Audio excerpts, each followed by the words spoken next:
Hi there, pretty little peacocks. It's Jessica here, and I figured I'd do a quick video today. I thought I'd give you guys a nice little sneak peek. First, let's sneak peek at my pink peacock cup. Thank you, Margie. I love this. I thought I'd give you a nice little sneak peek of how the buttons are made at Pink Peacock. I just sat and thought last night and a little bit the night before that maybe everybody wondered how we do that. And it's actually a process that I've learned since October, since we launched, and a little bit before we launched when I got the actual green machine that we call it. That it required a lot of learning, let's say. There was a lot of times that certain fabrics would move around as we were cutting or making the buttons, so a lot of trial and error, let's say. But I figured, why not give you guys a nice little sneak peek and show you how, from start to finish, the buttons are made. We start first with our wax circle. This goes on the base of the green machine here. This is a lever operated machine, heavy duty, and cast iron. This thing does not feel very good when it flips back down on your head. Done that a couple times. But we put our wax circle in here, and then we take some of our recycled cardboard, and as you can see, my gypsy box is serving another purpose. You simply place your cardboard on the wax circle. Now, depending on if you're making the 3/4 inch button or the 1.5 inch button, you want to make sure that, of course, your cardboard is as wide as the die that's going to cut the fabric. So we'll start with the little ones. I know that's big enough to cut for a small button. Those should be good for the bigger ones. We put this here, and I've already pre-folded some of the new fabric you all helped to name, and this was called Vintage Vines, if I'm not mistaken, and I'll have to give credit to the person who named that after I post this, because it's not coming to me right now. But what we do, I've pre-folded it so that I can get as much out of it as possible. Here you'll see this is about the width, the minimum width that we can use. You don't want to go any smaller than that, or you're going to end up having circles that are not full circles. Sometimes it's just the edge of the circles cut off, and that's not going to make your button. So I simply place the die onto the fabric, as you see here. I try to line it up, make sure that all my folds are within the cut. This is very sharp. This is the die cut used for the 3/4 inch. I make sure that it's lined up really good. You don't want it to move around too much, so you want a tight grip on that. And you place it onto that cardboard, and you want to be sure that you're on the wax circle as well. If you are off-centered on this wax, the die, the sharp part of it, will catch onto this. Another thing that was learned, trial and error. This here, I'm going to just hold in place while I bring the lever down. And you might hear it crunch. I don't know if it's going to show up on the video or not. Okay. And you just give it a little turn to be sure that it cut all the way through. You let this come up. And you'll see here, let me move the fabric before I do this. I want to work on this one. I can't wait to make this alphabet buttons. And we just pop it through here. If some of it is stuck, you have to use your scissors. And I found Fiskars in pink and purple. I was so excited. And we'll just go from here to trim that a bit. 2 of them cut. I think that I might need to either get this sharpened or get a new one. We've made a lot of buttons at Pink Peacock. So there you go, and that's the first step in the process for making your 3/4 inch buttons. Now you would follow the same steps with your large die, of course using a bigger piece of cardboard and the fabric. If you're using a focal image that needs to be centered within the die, you've got to do that very carefully. Now with these, it's a little bit more of a tedious process because you're going to want to hand cut each individual letter. I've tried several times to match it up and try to do more than one at a time, and inevitably I end up with cuts that are no good, can't be used. So for something like this with a focal image or a medallion, you definitely just want to go one at a time on that. Can't wait to get that in the shop for you guys. So we do the same thing for that. For sake of time, I won't show you that. It's the same thing we just did here. Now, for the next step when you are ready to make your button. This here is the bottom compartment. I don't know the technical terms for these, but this is part of the 3/4 inch button making system. This is where the bottom of the button. Okay, let's start from where we left off. I apologize. My memory card, the SD card, ended up running out of space. So I was just about to show you the caps and the backs to the buttons. Right after I showed you this mechanism here. I moved the camera, so okay, we're good angle there. This mechanism here, which is the place that mounts into the green machine, and then the I'm so sorry, I'm tongue-tied. The button back goes inside here. You have the same mechanism for the 1.5 inch button, and I'm hoping soon to be able to start offering the 1 inch buttons as well. When I first purchased the green machine and the dies, I went with the large and a small, and I wanted to get an idea of what most people might want out of them, and the 3/4 happens to be more popular than the bigger buttons, but we could have a happy medium and go with one size right in between those two. So same mechanism, you'll see. The button just sits in here, the back, and then you also have this mechanism here. This is of course 1.5, and this is the 3/4. You rest your fabric inside here. I'll show you that in just a second, and it's really neat how it all works, I think, but maybe I'm just a nerd on that aspect, which I'm proud of, by the way. But as I was going to show you, I think we left off right when I was going to explain that these are the caps to the buttons, and then these are the backs to the buttons, and they come in one form, and that is the eyelet back. The manufacturer does not at this time make a flat back button for the green machine. They have several other machines that they are able to offer that, but this machine, when I was looking over the pros and cons of all of them, this one offered more of what I was looking for. So when you ask for an eyelet back button, that is what you get, and that is more so for if you are wanting to sew a button onto fabric, or maybe you've crocheted a sweater or knitting or any other thing that you might want to sew it on. That's there for that purpose. There's also some neat things coming your way in the Peacock shop. I don't have a specific date when that's going to take place, but you'll see more of this eyelet back in those products. So go ahead and get your creative wheels turning in your head trying to guess what that might be.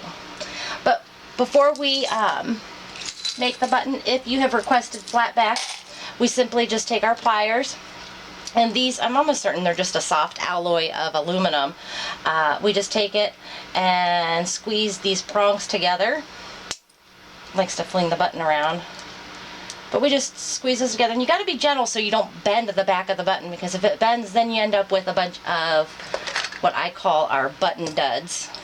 As you can see here, there are duds that come out of the machine from time to time.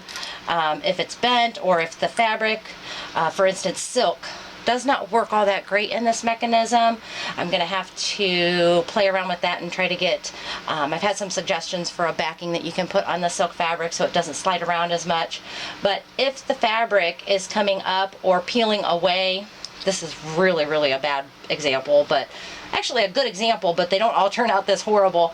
But if it's even just peeling up a little bit, I refuse to send those to my customers. So those go in the button dud pile, and I might doctor them up and use them on some projects, or sell them to my girls at cost if they want to go ahead and use them. You know, a little bit of glossy accents goes a long way on those. But anyway, you do not want to bend your aluminum too much, and I'm probably going to end up pinching my skin while I do this video. But for sake of boring you, that's how we do it. We take that off, and then it simply just gets pulled out of there. We throw that little eyelet away, and you end up with a flat back button. Okay, so then your buttons will be flat, and you can put them on your scrapbook layouts, your cards. You can use them, so many things that you can use them on. Mixed media. We have had individuals who have made magnets out of them, made them into jewelry. I mean, the ideas are endless, really. So wherever your crafting and creativity can take you with your ideas on those. Whether that's the perfect thing that you need, the flat or the eyelet, you know, you can order them either way. Okay, so on the last segment, and I don't know if I'm going to be able to merge these two together, I'm going to try to, but on the last segment I showed you how we cut the 3/4 inch circles for the fabric button. Before we do anything, we want to make sure that this is secured into the green machine.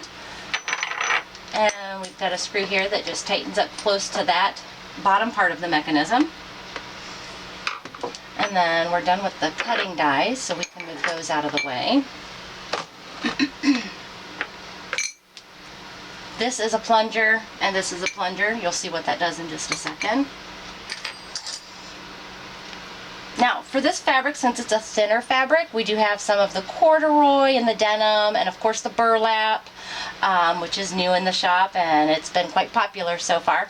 Those are thick enough that you don't need a fabric backing for these. However, if I were to put this in the mechanism and put the cap in like you would do as you make your button and plunge it down, you'll see when I go to tip it over, this is going to rest on top of this portion of the machine, and if I go to tip it over, it slides right out. So that's not going to hold the button in place, and it's not going to give you a solid quality button. So I've cut some generic fabric that I use. I love this fabric. I've used it on some of our Splendid swirls. We could use it on our buttons, but it's a very sheer fabric, so I don't know that the look, you know, you'd have to match up the shapes and different colors on each of them for it to probably look right. I mean, we could probably try it, but I use this. I've got a lot of it. It's sheer. It seems to be the right thickness to work with our thin fabrics as a backing to hold that in place while we tip it over and put it on the other part of the mechanism. So I'm just going to put a piece of that on the back. Lay the cap on there. You have to make sure that it's centered pretty good.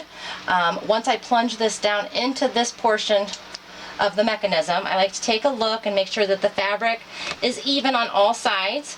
If it's not, then that can cause something similar to this. If it's not even on one side and just kind of short, and then the cap doesn't pick up with it when you plunge it down onto the backing, that's what causes that. So I think we're good with just one of those. Yep, and see, holds it in place really good, and you don't have to worry about it sliding out or moving around. We put our back, and in this case it's going to be one of our flat backs, in the bottom portion. We set that on there, and it's just got a little groove here. It just sets in all by itself. I like to do this. Mr. Peacock says I do it too much. Probably because most of the time I'm making buttons after he's went to bed. But I like to be sure that it's crunched down on there pretty good, so I give it a good 2 to 3 cranks on that. And voila! You have your fabric covered button. And you'll notice, I'm going to get up real close here, show. And you'll notice that it's secure all the way around the edge there. Okay? And you have your button. So anytime you request buttons, that's one button. It makes it that quick. I say quick because when I first started this, it seemed to be a pretty tedious process, and I wasn't sure I was ever going to get the hang of it, but grown quite accustomed to it. So that's that. We've got some small, let me think here. We had an order for a large button, so I'll go ahead and show you this process. The cutting process, same as we did with the 3/4 inch, using the wax, using the cardboard and the die cut to crunch down and give us that large circle. So to make the large button, we just have to unscrew the bottom mechanism for the 3/4 inch. And then we've got this plunger. These ones are heavy. I should weigh them and see how heavy they really are. Tell you what, if you ever have a burglar in the house, no need to go for a gun or anything else. Just grab your die and just chuck that. Say, get out of my house, and that'll work. Guaranteed. Okay, so, no, that's not too tight. Let me give it one more try. Okay. Same thing with the bottoms on the 1.5 inch button. They come eyelet form. We take the centers out, the eyelet, and that gives us our flat back. So we put that down into the bottom. This fabric, again, pretty thin compared to some others that we have in the shop. So we're going to rest the sheer fabric backing on there. We want to make sure that it's pretty secure and even. And then we take our cap for the 1.5 inch, place that on there, and we see, it slides around super easy. You got to be very careful as you do this. We plunge it down in there, take a peek to be sure that it's going to catch on all sides before we put it over here, and crank it a couple times. Excuse me. And we have our 1.5 inch flat backed button. Bring it up close and show you again the consistency of how secure it is. And it's very important to do all those steps like I showed you and to make sure it's all even, because if not, just the smallest little error here could cause this button to fray and come apart on your projects, and we want this to be long lasting, so we got to make sure that they're done right and done right the first time. So that is the Nana's pillowcase fabric, which is pretty popular also as a new release in the store. And I'm going to go ahead and try to crank out some more buttons for a few orders that I have to fill.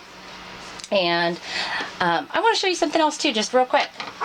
This fabric here has the holes in it, and where most people, maybe not all my crafty friends, because I know that they love to reuse things and reduce any type of trash that has to go into the landfills, I like to cut my fabric, and believe it or not, this has a purpose in the shop too. These now are perfect. Oh honey, they all went, Daddy had to go look for a pair of boots. And they went with Daddy while you were taking a nap. Well, you know what? Me and you will do something really fun here in just a second, okay? I'm almost done with my video. Then you and me can hang out. Alright? You want to sit and watch me do my video? Okay. Then this has a purpose. This becomes our splendid swirls in the shop. Believe it or not, that's what our flowers come from. So I like to reuse all of it. I don't throw any scraps of fabric away. I just cringe at the thought of it.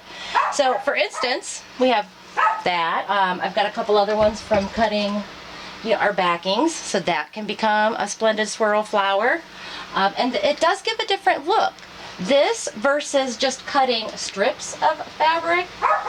For instance, if I were to cut this into strips here and just cut this down to make our splendid swirls, it gives a different effect on the splendid swirls. So I like to mix it up, especially on packaged orders. If someone orders a set of, say, 2, 3, 4, 5, 6 of the different flowers, I really like to mix it up and give them one of each. And then if they come back and say, hey, I really liked this one better than the other one, then I know what they prefer as a customer for the flowers. Now these were made using the single strips here. And you can tell a little bit of a difference. The color's more consistent throughout. You don't have a lot of high edges. I'm sorry if I'm not getting a good angle there. You don't have a lot of high edges or peaks in the flowers, and what I mean by that, these were all made using scraps such as this. And as you can see, some of it has the fray on it. I like the fray. For this customer, she loves all the flowers, and I'm thinking she's gonna know who she is as soon as she watches this video. But it's got the frayed edges and some of the strings coming out, and I like that. I think it adds more character to the actual flowers. So, and here's a peak like I was talking about, that little peak there, and it flips up so it looks more like a petal on your flowers. So that is being crafty and creative and using everything possible. So very, very little bit of fabric goes to waste at Pink Peacock. Candy. You want candy? Or Kenzie? No. Mackenzie? Mackenzie will be home soon. She's with her friend. Yeah, I want to candy. Yeah? Do you want to say hi to the camera and say hi to everybody who's going to be watching the video? You want to come over here? Can I set you up here and you can say hi? You want to say hi? Okay. Let me move all this stuff because I don't want you to sit on any scissors or pliers or anything. Okay. My sweet little Haley wants to say hello to everybody. She was taking a nap and Daddy went shopping with all the other kids, so she felt like she was all alone. We'll let her say hi on the video. Come here. Oh, okay. Give me a big hug. Give me a big kiss. And look right here in the camera. Here, don't touch anything. Those are sharp. You can't touch those, okay? Look right here and wave. Can you wave to the camera? Oh, let me get the camera. Sit still. I don't want you falling, okay? Let me get the camera moved up a little bit. We got to see your cute little face. Okay. Smile at the camera. Say, I have bedhead. I bet Because I took a nap. it's a nap. Can you say hello? Oh, say hello. Pretty peacocks. Peacock. Peacocks. Are there a lot of peacocks in Mommy's shop and craft room here? You know what? Here, lift your foot. Rest your foot right there. Okay. Are there a lot of peacocks around here? Yeah, where are the peacocks? There's one over there. There's a pretty birdie over there. What's that thing do? Stupid zero. What does this thing do? What does this make? What do we make with this? Baby. Buttons? Yeah? Okay. Oh, get up here. You want me to get you down? Alright. Say, bye, it was nice talking to you. They gonna you. Alright, come on. Okay, and that will conclude this tutorial. I'm going to do my best to try to get the two sections to merge together. I have not done too many tutorials or worked on Facebook's videos and YouTube's videos. My love bug, huh?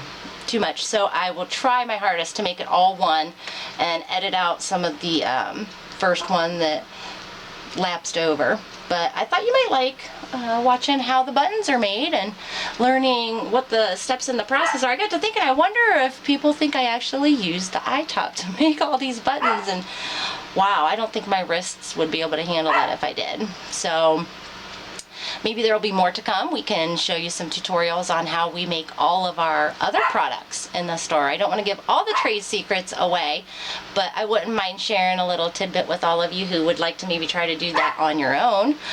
Some of you have the time to make your own flowers and buttons and whatnot, and I think that's wonderful. Pink Peacock's just here to help you take all that work out of it, you know. And if you like our products, we appreciate any and all comments and suggestions you might make to help us just become better at what we do and to serve you as customers and friends of Pink Peacock.